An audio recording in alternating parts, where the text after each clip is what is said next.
a complete crook.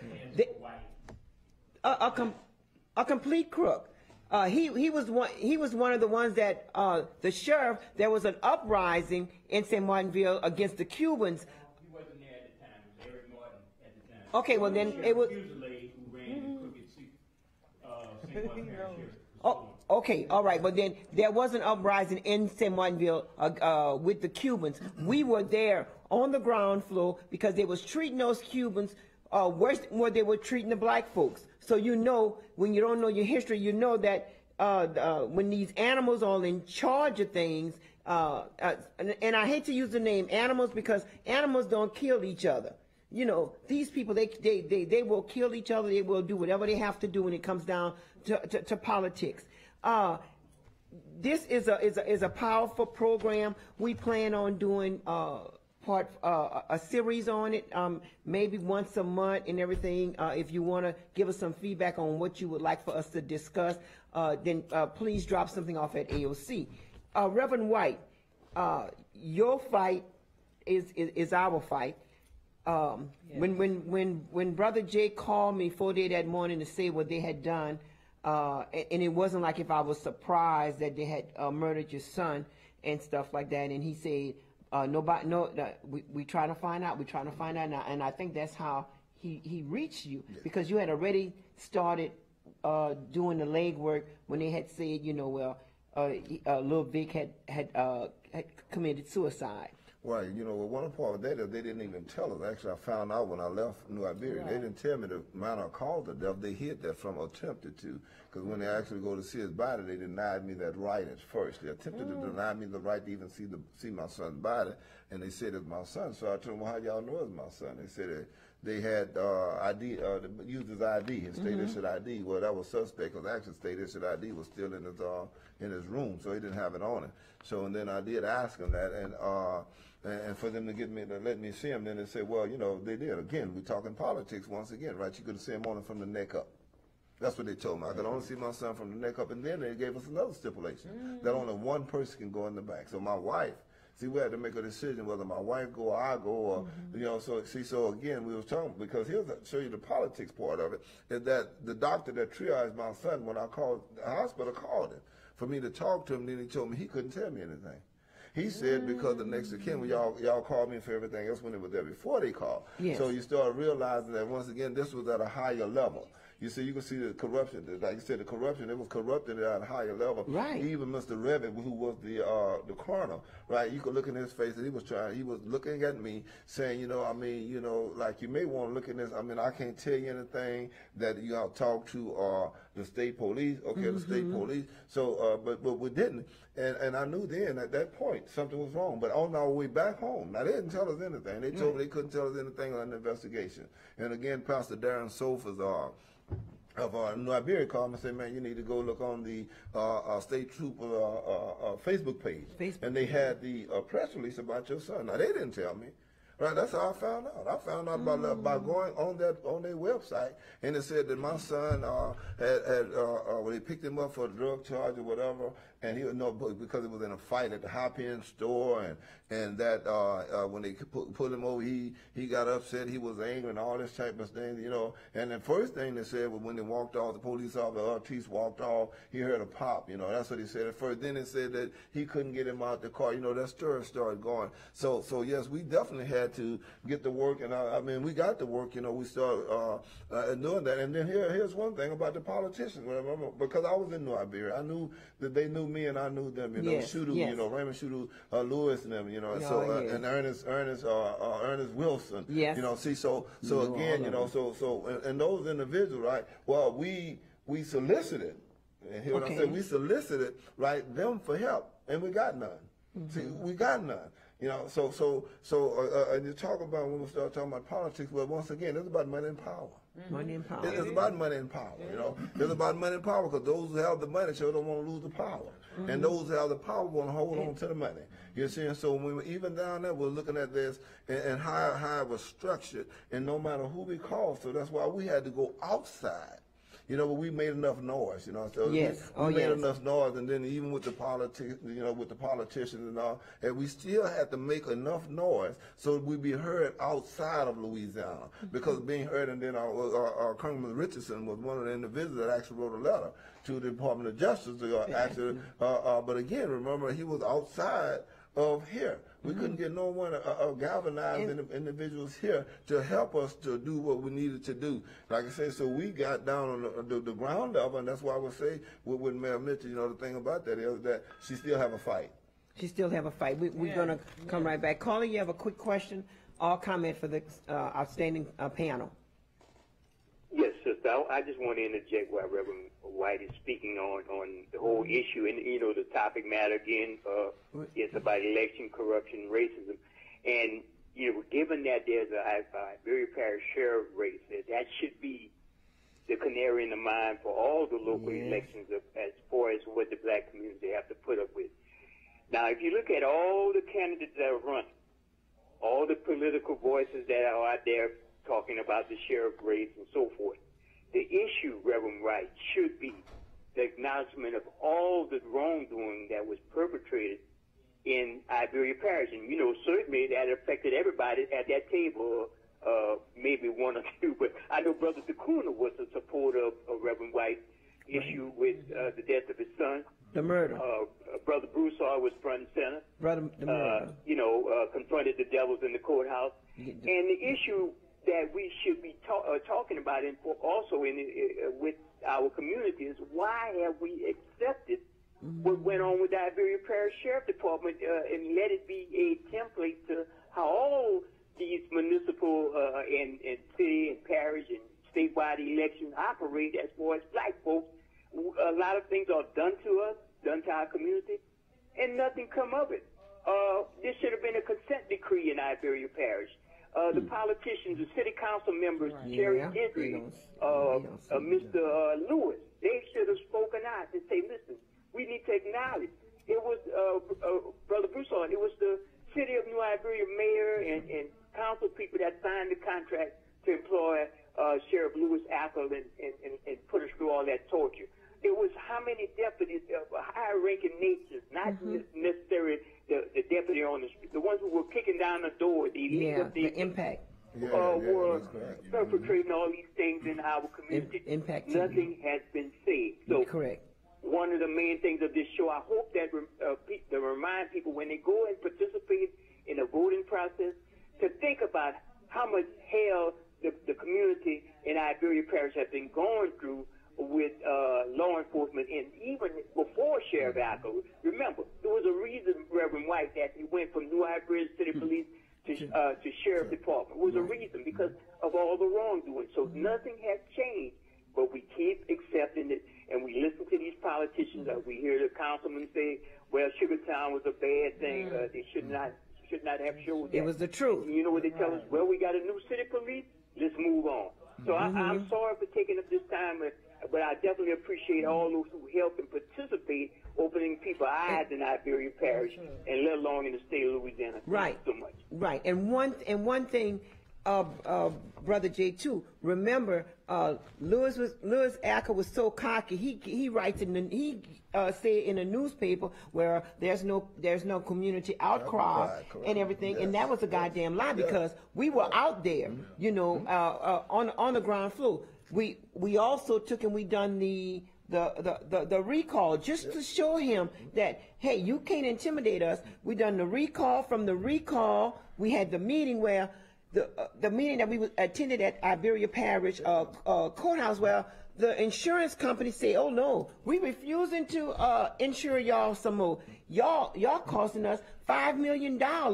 You know, every 3 months or however it was, but it was costing so much money. That's when Louis Ackle had threatened you to tell you that he knocking on the door like that. The other, his right hand white man telling him cool down, and that's when he threatened you. You don't know me. You don't know nothing about it. I will have you locked up, and that was a threat on your life.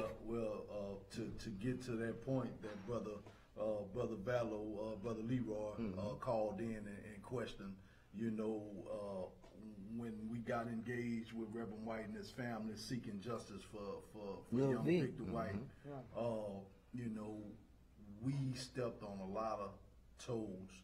We took those sheets off, those robes off, from the district attorney to the sheriff, to those sheriff deputies that were perpetrating those barbaric acts against our brothers at the Iberia Parish Jail. That's right. Correct. When we got to digging and we started uncovering dirt, and then when U.S. Congressman Richmond wrote the letter to Acting Attorney General Loretta Lynch, they started uncovering a lot of evil doing that those devils were doing, had been doing, and the district attorney turned a blind eye to it. As usual, And that district attorney is current sitting district attorney Bo Dewitt. That's right. Who had prostate cancer. And it didn't. But if you go work. back, if you go back, Phil Haney, but no, it was under Phil Haney. Yeah, it was under Phil Phil Haney. Haney, what he did is he just let it sit there. Right. He let it sit there so it wouldn't be under his watch, you know. And even in contacting That's with them, right. right, he wouldn't even speak with us. Yes, that's you know, the he refused to even speak with us. Same thing with Bo Dewitt. They refused to speak with us, saying we're gonna let the state handle, we're gonna let the federal handle, right? And see, the thing with that was they didn't do no investigation. That's right. See, remember, it was supposed to be the state conducting the investigation, but in reality, right, Iberia Parish had conducted that investigation and turned the stuff over to the state. Because when they talk about the weapon that was found, right, no one ever seen the weapon. See, when no one from they didn't see the weapon. When they was asked, you know, we asked Stephanie Finley, did y'all see the gun? How y'all know? They were saying, have y'all seen the gun? Right. And the individual sitting in that room, no one seen the gun. Well, how you gonna say you conducted an investigation? What you all did was a paper thing. What they said, you went by what the Iberia Parish Sheriff Department said. He sent it down there and he sent it to the state. The state did it, y'all did that. So, but at the time that was going on, remember there was the beheading going on, right? The fellow that was beheading, Right. right. Well, in Texas. Yeah, well, no, the one overseas. Oh, yeah. And they were doing right. The thing was, y'all spent all those resources to find out who that individual was. You're gonna tell me that you can't do the resources here That's right. and find out who killed my son? That's right. And then not only that, when you also look at when you got the information from the ambulance, why would it take if they had done just treated him like a white man, done proper protocol, the time that it took them to go right there to a Broken Arrow Road compared to the time that they took where they actually did kill Lil Vic on Main Street, right behind the City Hall, right? The City Hall. Right by City Hall, next door over there where they put him, they backed it up where there, no one could see him in a dark place. That's right. Where there was no camera, there was no, see, so we know it was intentional. See, so that, we know it was intentional. Yes. Oh no, I just wanted to elaborate because you see when a lot of these incidents happen, they get away with so much because before they do attack a young black male, what they do is they analyze his intellect, they analyze to see if he have family, they analyze all those things, and once they analyze them, then they go for the attack. But with your son Lil Vic, apparently they didn't analyze correctly because they didn't realize he had a fighting father and a fighting family and a whole community behind him. But this is how a lot of these officers attack a lot of our young males from looking at it from that perspective. But from my view is that I'm going to go in a whole nother route. Why don't we just get out of the whole system? Because we are indigenous to this land. We the ones who created politics. We created everything. This political arena that's going on absolutely cannot function without us. Without us, apparently. So I believe that the next discussion when we should be discussing in the community is completely getting out their system, and it's going to fall into pieces. Because as long as we've been fighting for how long? a long time. Yeah. You know, as long as we keep fighting, we're going to keep losing these battles. The only way to win the war is to get out their system that we taught them. That's right. And it's going to eventually crumble because they won't have nobody to show them, because in every political system, they got this intelligent sellout that's black that teaches them how to come at us, teaches them how to, what we do, teaches us our aggression. That's why they have so many brothers in the prison system, because they analyze us. They get these same sellouts and tell us what we do. Oh yeah, they like to go out, get drunk, and hang outside the club. Oh yeah, they like to wear their pants sagging. So what they do, they get They get that, they analyze us and make laws against it. And now, since they're not making enough money against us because we done overcame and we're starting to get educated, now they're targeting the Hispanics. That's right. So I believe at this point, the only way to fix this problem is to get out their system, because everything they know, it started off with us. Everything about economics, politics, even the healthcare system. We taught them everything they know. Astrology, we taught them that. So therefore, we just pull out their system. Within a matter of, I want to give it maybe 10 years, it's going to fall. It's going to crumble because they won't have anyone to target. Yeah. So we need to go and start educating our people, and we need to find a situation for them low-level minded African Americans in the community. We need to shake them up some kind of way because it's nonsense. Rashonda, it's nonsense. They're defectors, and in every community we have defectors, Right. and we shouldn't even give a care about them goddamn defectors Correct. because they're detrimental to our community. But Harriet Tubman killed them. Yeah, Well, what's but his look, I concur. I'm sorry. I concur with Sister Rashonda. But this is a bit appeal for many of us to Right. swallow. Yes. You see, because part of our present modern day enslavement is our psychological, financial, cultural, and historic dependence upon white folks interpreting Correct. for us what is good for us. Right, So right. therefore, we don't recognize that we are the original people of the earth. We are the standard Right. bearers. Correct. So when a people can convince you that you are a minority, then you accept a minority portion. You don't see yourself as a black person of significance because you're a minority. So they Correct. keep us fighting on those angles. Right. Now listen, there is nowhere in history you will find that any particular enemy of any people will assist that people that they have made an enemy of or oppressed to assist them to overcome them. Every time we submit to white folks' pressures in terms of their holidays, in terms of the prostitutional way in which we do politics and money, Correct. we in effect help white folks celebrate their victory over us. That's right. Now, when we talk like Sister Rashonda's talking, in terms of getting our own politics, that's what I meant earlier when I said, Yes. I believe in politics. I just don't believe in that foolish politics. But I believe that we need to participate to some degree because it's intelligent to have some contact with any force that is over you. But when we sell out to that politics, you see, look, they already told us we have the first black African president, right? African American president, supposedly. And that term in itself is a sellout to your own history and culture. Right. But what is he? What did he do? In office, he couldn't even represent the concept reparation in a conversation, much less in a policy form. You see, but he used his political sway in office to bring issues to the table that's sensitive to white people. He brought the issue of gay marriage. He brought the issue of Healthcare for all. Healthcare for all. Healthcare for all. You see, listen, he could not. He talked specific about every other people's issues, and he brought it to the forefront. But you know what But they- then he yes. did not. He did not and could not. He could not and could not speak directly to black folks' issues. Right. You see, because it would have been politically suicidal for him to do so. But what's the reality for us? Our issues, economically, politically, socially, culturally, is culturally specific, economically specific, socially specific. Everything that is affecting us right now has a tie to our historical devastation under slavery here in this area. So here we are.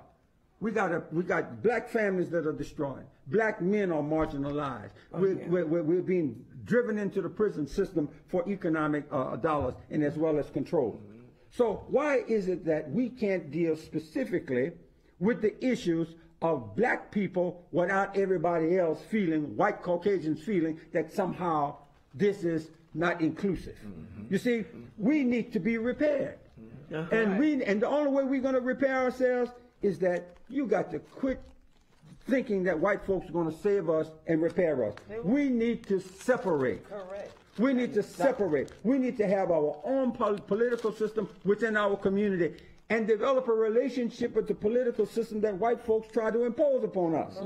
Then we can do something in our community. So if you're on the city council and you're from our community and we pick you to run the city council, the black community is behind you, you go on that city council, play some trick games with us, and you got some consequences to deal with in our black community. But right now, these Negroes don't have to talk with us because they can't do anything. They are more concerned about making sure that they do what they have to do to maintain a proper relationship with the racist structure that they're thriving to be a part of to get a check.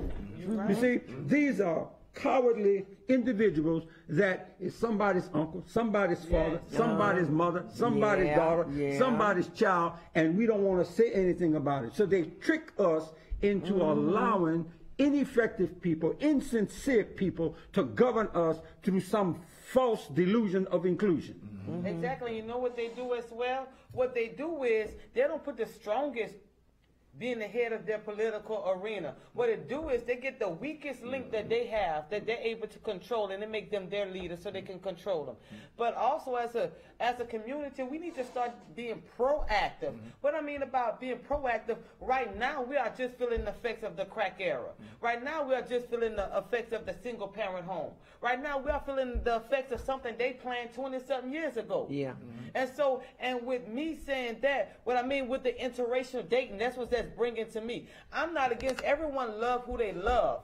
But when you look at things from a higher perspective, just like you mentioned Barack Obama. Barack Obama was not going to fight for the black community because his mama was white.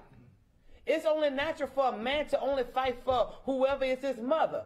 And with what's going on with the interracial community, the reason why that's not stopping it is because you have a lot of black boys with white mothers.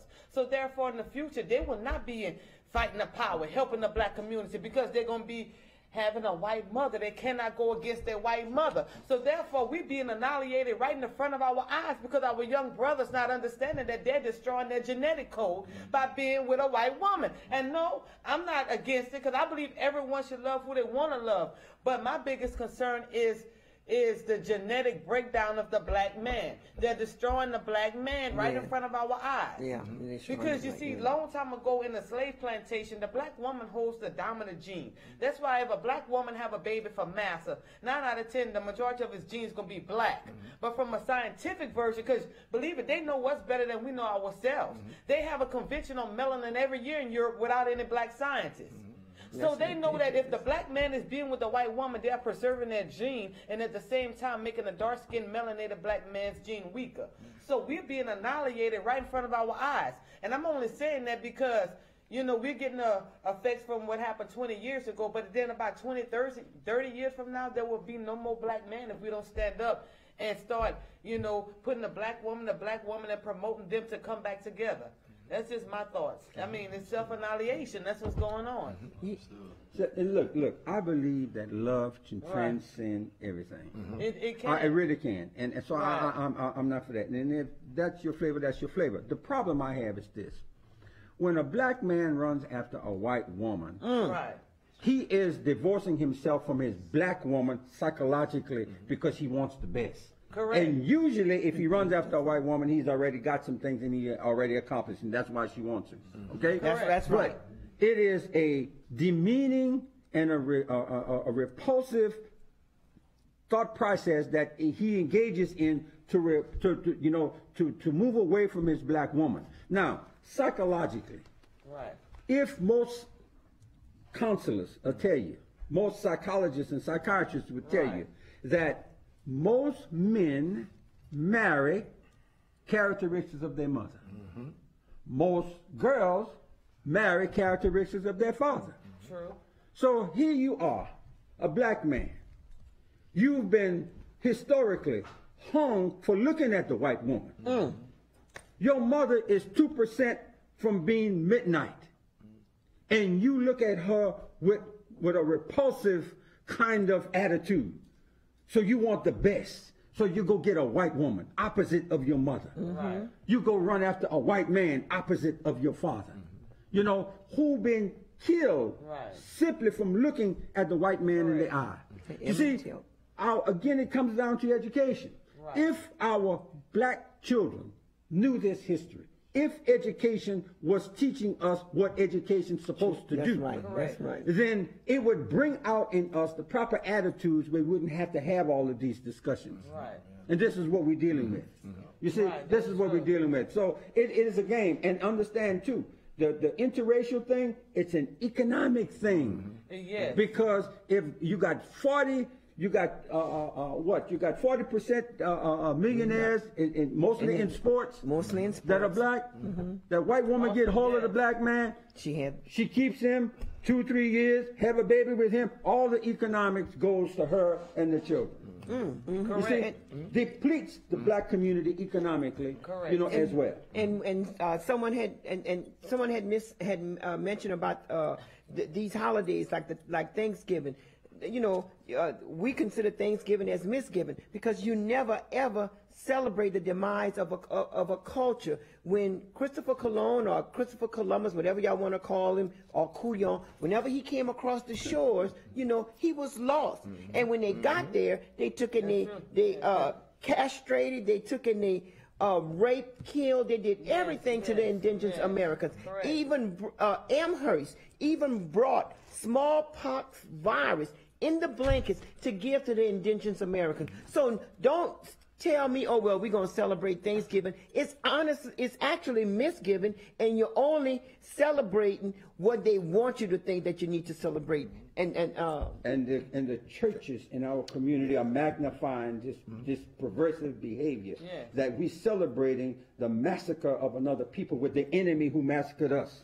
You see, this is insane. And then they give us this phony Santa Claus and Christmas, this phony Easter and resurrection. The resurrection is what's taking place right now at this table. You're waking up. Resurrect means you are raising something from a dead condition to a live condition. We've been locked in a dead mental condition, and today the black man is rising up. So they give you the Easter thing to keep you from recognizing what is taking place today. This is your resurrection. It ain't got nothing to do with no chocolate bunny and no eggs. With everything that's being said here, all the truth being spoken, Brother Takuna, Sister Rashonda, everybody have alluded to one contributing factor: economics. In the black community, we as a people, according to Forbes magazine of 2018, have $2 trillion spending power in the United States of America. All right, 2 trillion. How many black banks do we have? How many black financial institutions do we have? How many black television stations, networks do we have? We have Tyler Perry. We have Sister Oprah Winfrey. We have Sister Ava DuVernay. And we have those that puts out program material that feeds our intellect, okay? And what I'm saying is, if we have $2 trillion in spending power, we should be able to buy our way, like you said, into a political system that's not political according to the politics that we play. If we have that spending power, we could dictate the economy of the United States. We could dictate what we do in our communities, but just like we're raised up, we're conscious and woke, we have to raise up and awake the masses of our people. When we reached out to all of the celebrities in the music industry in the Acadiana area, in Southwest Louisiana, for young Victor White, for Dejon Guillory, we reached out to some big name individuals. We reached out to an individual that was recently honored here in the city of Lafayette, and not one of these brothers, not one of these sisters, with the platform that they have, with the following that they have, stepped up and responded to our request to just please put it out there, please show up and support this family. This could be your family member one day. This could be somebody you know one day. No one in this area that has a when I say a name that's made it in the music industry.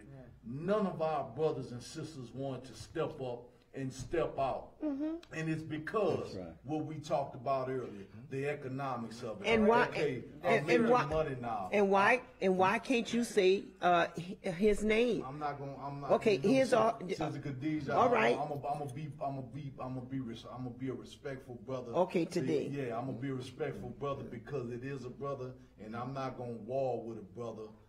You know, Okay, by putting his okay, name but out you- there. but- But everybody understand who I'm talking about at the stage. Okay, we understand. Yes, the principle. Yes. We need to have a picture of Justin Ortiz. He's the murderer of Victor Lil Vic. People need to be able to have that picture, and we need to be able to identify who he is. So when you see him, you know exactly who he is. We need to be able to have pictures of Louis Ackle, so that when you see that animal, whatever you want, you need to be able to see who they are. We need to be able to identify who they are. So those of y'all that's in the community, you know, we need to know this. Like Boudreaux gonna take and talk about Pat Lewis. You know, he gonna get Pat Lewis drunk. You know, if he don't vote for this or whatever the deal was, Brother Jay. That's ridiculous. Why are you collaborating with these white boys against your own brother? You know, it don't make no sense at all. So next time when we come on, we want you to see who their name on their forehead. We want you to be able to identify. So next time when you see them dogs, you could say, "Oh, let me get away from you. You have fleas." You know, you let people know that. But you know, part of the reason why that doesn't happen very often in our community, because there's a level of cowardness that takes place, you know, and the fear factor is a real thing, you know, in the black community. Many of us are economic slaves, and when you don't see an alternative to a problem or a means to solve a problem, it makes you succumb to the problem, you know, and you really can't move forward. Fear also destroys all of your God-given creativity. Yes. It controls you. Correct. It controls you. So we have fearful black men that are disconnected from the black community, only connected to us by permission of white folks and white folks' ideas and white folks' interests. Right. You know, so you have those defectors in our community. But brother, I want to say this, you know, to you. You're really hitting on the nail on the head with the economic issue. Yeah. You know, the economic issue is one that white folks recognize. They make sure that any organization or any effort that is made in the black community, any type of organization, they do not have a strong economic component, they do not have a strong educational component, and they certainly don't let us get any type of defense or military component to our organization, because they want us to have a pit bull with no teeth, and we just talk. Correct. I'm sorry, the state NAACP is a pit bull, not only with no teeth, but old. No backbone. No backbone. No leadership. The state, now, I'm not going to say one size fit all, because there's some good, strong chapters, you know, across America. Right. And there are good people that are involved in the NAACP. That's right, on the front line. But this Louisiana NAACP is embarrassing. And this last incident goes to show why there is no more progression in Louisiana from the so-called NAACP, the oldest civil rights organization. It is embarrassing to allow yourself to be used as an organization like that. And then they want to hide behind the good works of Omega Everett and those brothers and sisters who gave their lives and gave so much for the cause, you know, for black people. Now, I've said to them, and I'll say it like you, sister, publicly and privately. Yeah. You know, you can't claim that anymore. That bank account has been bankrupt. You see, it's been bankrupt. And it's marked insufficient courage and insufficient vision. You see, so that's right. Nothing whatsoever. So when we talk and strategize in the black community, another issue, brother, that creates fear in us is that when you stood up and the kind of things you've done, you're not running for any political, but you've done more good for New Iberia and you, brother Whitehead, and the local people that was behind you, done more good to turn the political tides than any of these so-called politicians and so-called black organizations. Why? Then it is also a reality that when we get in trouble, you get in trouble, that we do not have the collective financial support from our community to support our leaders who step on the line. You see, when a white man kills a young black boy sitting in his car, you know, with his girlfriend, you know, within a week's time they open up a GoFundMe account, and white folks raise $250,000 in less than a week. You see? But we stand up on the front line, and we got to worry about how we going to pay our light bill, how we going to pay our car note, where we going to live, if we can walk the streets. You see, because there is no collective group response because we're so destroyed with this so-called religion and Christianity. You see? And you made a point off the air, brother, and I want to make that point on the air right now. There's a difference between religion and spirituality. This brother here, my brother Reverend White, deals with spirituality in the context of Christianity that empowers our people. You see, that empowers our people. I cannot say that about too many preachers. I cannot say that about, regardless of what your religion is. You see, and the thing is, if we were truly understanding the concept of spirituality, it really wouldn't matter what religion you call yourself. It really wouldn't matter what label you carry. You know, what would matter is the principal expression of your being. You see, are you with black people? Do you understand the problem of black people? Are you willing to sacrifice collectively to make the collective whole? You see, these are the kinds of issues that we need to deal with. But we all locked up in our cocoon from a religious title that they gave us on the plantation as a mechanism to control us today. And that's why we're totally ineffective with all the churches that we have. With all, you know, and the economics is in our churches. It's in our churches. It is in our church. That's true. All of these black lawyers and black doctors and black teachers and educators and professional people, that's what economics at. But we don't pool the resources. We don't know what emotion. Unity. We don't know what unity. We don't know what cooperative and collective bargaining with our brothers. You know, every other, you know, I love all people. I'm a spirit being. I have love for people that have love for me. For those people that hate me, I have no love for them. You hate them too. I have no love for them. I have no love for them. It's insane to do so. It's insane to, you know, it's insane for an individual to love somebody who hates you. You know, like Brother Malcolm said, you know, if I turn the other cheek and you smack that one, then I turn that cheek and you smack that one, then where else you gonna smack? I'm gonna have to give you a butt cheek, excuse my French, for you to kick. But you know, with that being said, you know, I'm not that turn the other cheek individual, and we got engaged in some very, very deep and heavy political climate in the racist and corrupt 16 JDC. And I want the viewers to understand what type of district attorney's office that I'm talking about. I'm talking about a DA's office. I'm talking about a DA's office that witnessed over a 10-year, 12-year period, 11 inmate deaths over a decade, 10 years.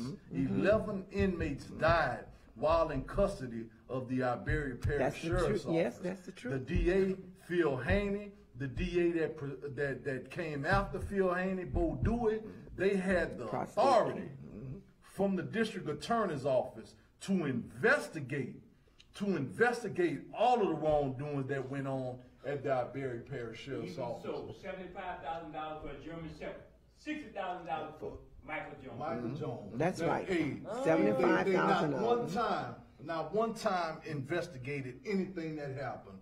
They had gained over 40 years of convictions with individuals pleading out to bogus charges. That 6 of those individuals that are now serving federal prison sentences, that they fabricated evidence, that they planted drugs on individuals. But they told them, if you take it to court, we're going to max you out. That's right. That's what they done. If you take this plea deal, then we're going to let it go. So what these brothers did that didn't have the financial means and the economic means to fight that system, they took those plea deals. Well, what Bo Dewey did to cover his tracks, to make it look like, okay, I'm a proactive DA.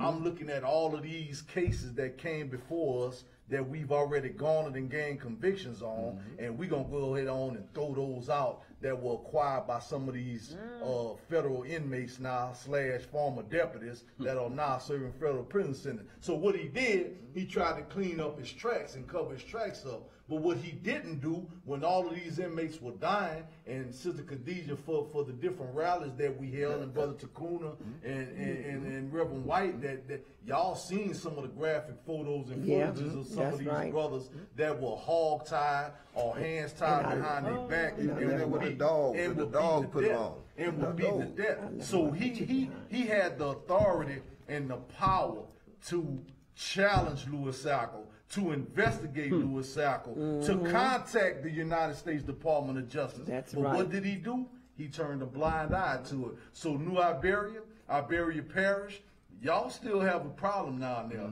And that problem is Bo Dewey. And as long as y'all allow him to stay in power, and I mean, I can get into some deep stuff. There's a family right now in Iberia Parish, and I'd be remiss if I didn't mention that family name. The Carrier family. You know, back during those days, these individuals used to steal land from our landowners and from our people. Well, y'all need to do a little research and a little homework on the Carrier family. The Carrier family owned some land in Iberia Parish that was rich in royalty money. Rich. Like gold, oil. That's right. Oil and gas reserves on the property. And Bo Dewey's grandfather was a chief thief of a group of white men during those times that stole land, that took land from the patriarch of the Carrier family. If you do your homework, this document, a lawsuit has been filed in the 16th Judicial District Court. You can go to the clerk of court's office and ask for the Carrier family lawsuit versus Romero family, the Dewey family, and the Schwing family. I'm telling you, family, Bo Dewey is the DA, and his grandfather, J.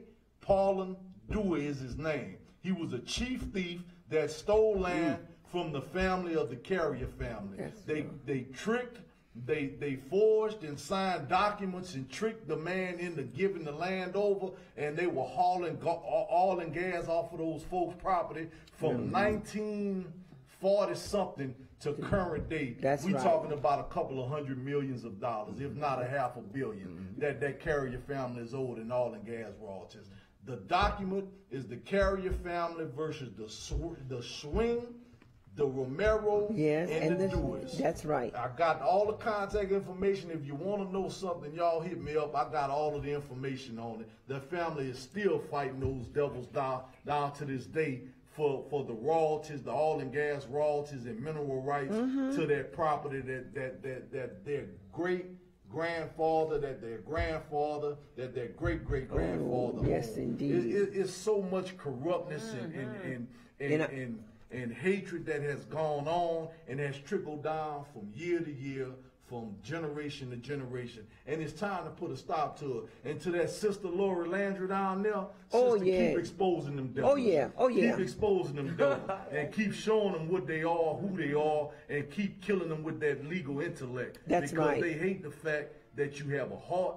And I know you were part of the system. I know you knew all of the evil tactics that they implemented and employed against our brothers and sisters in Iberia Parish. But sis, don't let them move you. Be not moved, be not dismayed. You got some brothers and sisters on your team, and we gonna shed some light on Bo Dewey. I'm just waiting for the current BS. I want to address one more thing. You say you're waiting for the current BS?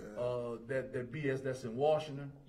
Trump thin skin. Okay. I want to address this congressman. I don't call him a congressman. I call him a congressman. Congressman Clay Higgins, that spoke to our people last week in Marksville at the Louisiana State Conference. Now, I have the utmost respect for a few members of the local Lafayette chapter, Sister Margie Broussard, utmost respect for that true queen, that true warrior, Brother Bishop John Wayne Milton, a true man of God, a true warrior, a champion for the people.